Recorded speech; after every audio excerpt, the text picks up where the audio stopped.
Hello everyone. We're going to create an ARP monitor in Python so we can take a little better look at all those ARP packets running around and how that works.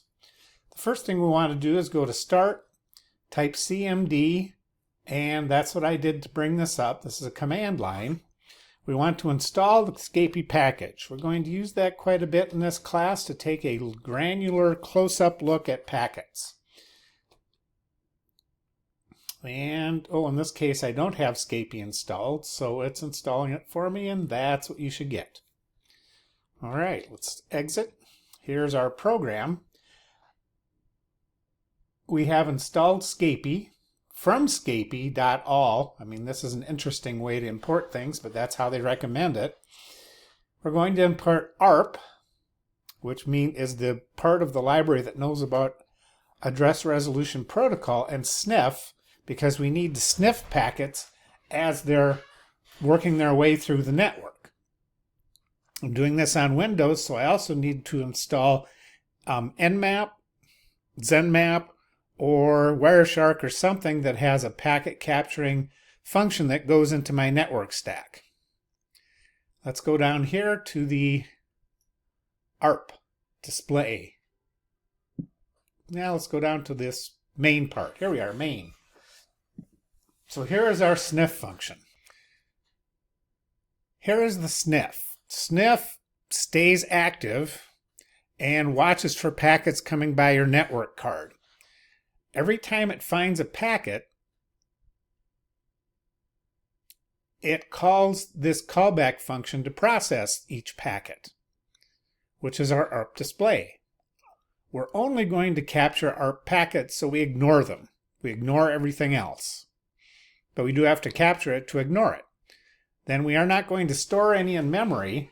We're going to capture 20 packets and stop. So what happens when we call the ARP display method? Well, we pass in the packet, which has been captured from here. And if the packet is an op packet, it's a request packet, meaning saying who has this IP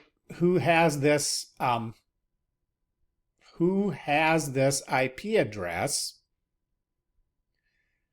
And it says here the source IP is asking about the destination IP. That means that this computer is asking about another packet, another destination that it wants to go to. And this should return,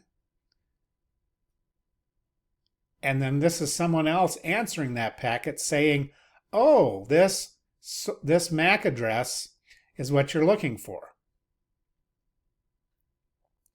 So the source MAC has the source IP address. Source meaning hardware source, IP source of the destination IP that we're looking for. Okay, well, let's run this guy and see what happens. Now, if nothing's going on, that means you're not trying to go anywhere. So I'm going to bring up my web browser and go someplace. I'll just go to Weather Underground. That should generate some traffic. And notice that it did. I am asking about, oh no, this is my firewall. It's asking about me. It's saying, what is the MAC address of my computer?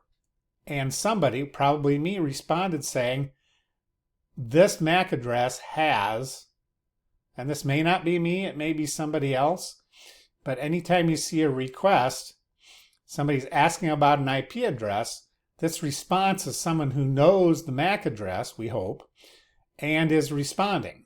All of these are broadcasts. So we can collect ARP packets from anybody. Our next step is to run this in Linux. Linux already has the part in the network stack we need to capture packets, so we don't have to worry about that. We are going to install a different editor just so you can use a different editor other than Nano or Vim. We're going to do an update, apt update. That is going to update our package manager. Gianni happens to be one of my favorite little code writing programs. And now we're updating our package manager with the package manager in the cloud so that we have all the same information that they that the up in the cloud has. I'm not going to upgrade right now. I did need to know about the latest and greatest stuff up there. I'm going to install apt install gane. And I may or may not already have it installed. Oh, doesn't look like I do. So we'll say yes.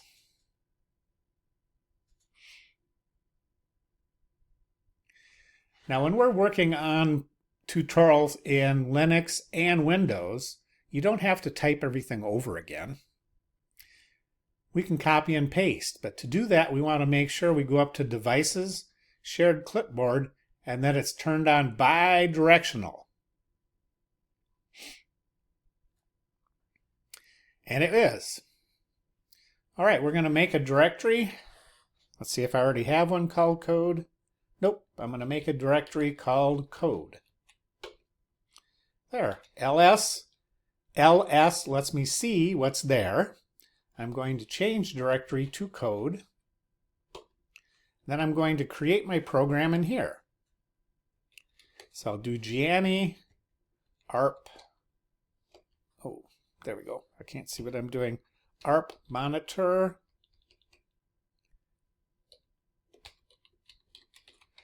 .py. This command either opens up the program if there's already a file there, or it creates a new one. Well, I'm going to go over here to my Windows, Control A, to copy everything. I'm going to go over here and paste everything in. Now, if you are going to do some coding in gane, you do want to change one setting. Python does not like mixing spaces and tabs. So if you go to, I think it's File. That's not File. Maybe it's Edit. Yeah, Edit and Preferences.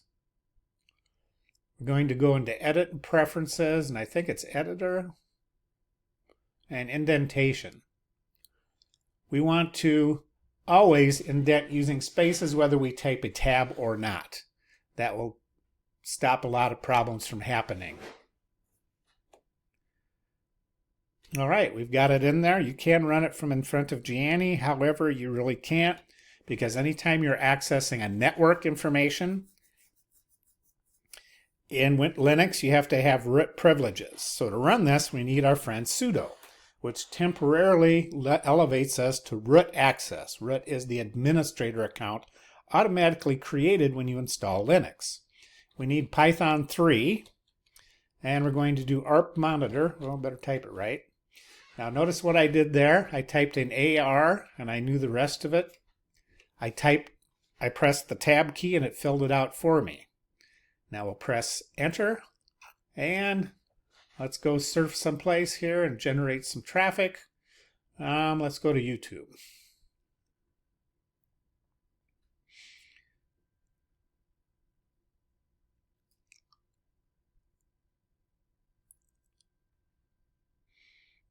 Well, at the very beginning of the exercise, I believe it says to make sure that you're on your local network with your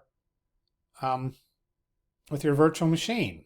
And if it doesn't, I'm going to put it in there because I forgot I was on a shared network, on a NAT network that had nobody in it. Well, I need to make sure if I go to Machine and Settings that I am on my bridged adapter. Then we'll have some real network traffic. All right, now that I changed to my bridged adapter, I am getting things.